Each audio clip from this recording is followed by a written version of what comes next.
Bonjour à tous et bienvenue sur Cyberfacile. Aujourd'hui, nous allons parler des cartes d'accès en badge NFC et également des cartes de paiement sans contact. Pourquoi? Alors, il faut savoir que vu que c'est du sans contact, avec des appareils et typiquement ce petit outil qui s'appelle un Flipper Zero, ceux qui me connaissent sur ma chaîne principale Kanjian savent exactement ce que c'est. C'est donc un outil qui permet de lire ce genre de badge d'accès, ce genre de carte, ainsi que des cartes bancaires.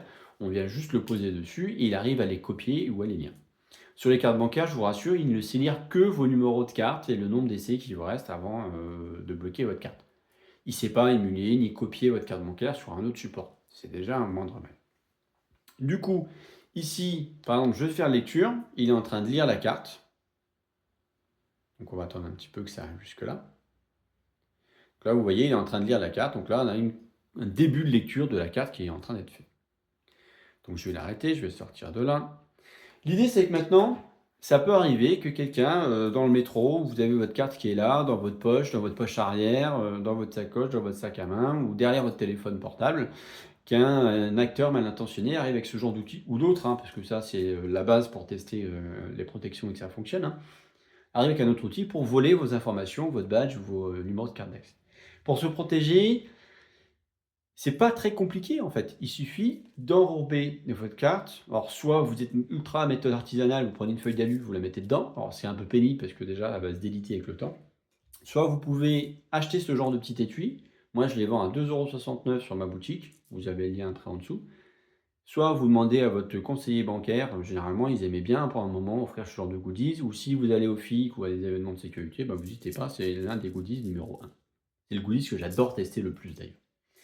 Donc, je vais prendre cette petite pochette qui est en fait une pochette en aluminium, ni plus ni moins. Je vais glisser ma carte d'accès dedans. Voilà. Je vais refaire la lecture. Et là, vous voyez, rien ne se passe. Il attend, il ne trouve pas. Là, il y a écrit Reading, merci de mettre une carte, s'il vous plaît, dessus. Et donc là, je vais le remettre de l'autre côté. Et là, on a bien toujours une attente de lecture. Donc ça, c'est vraiment top.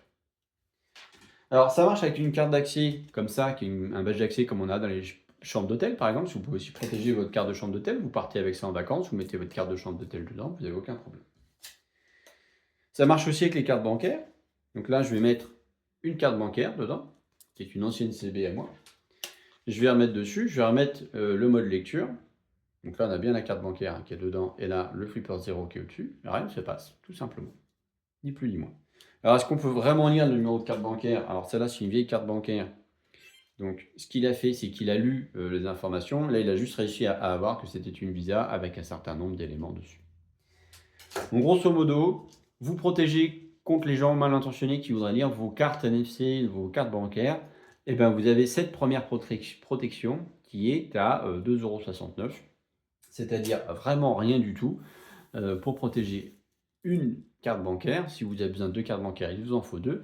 Et prochainement, je vous présenterai un autre petit outil qui vous permettra de protéger un peu plus globalement plusieurs cartes à la fois.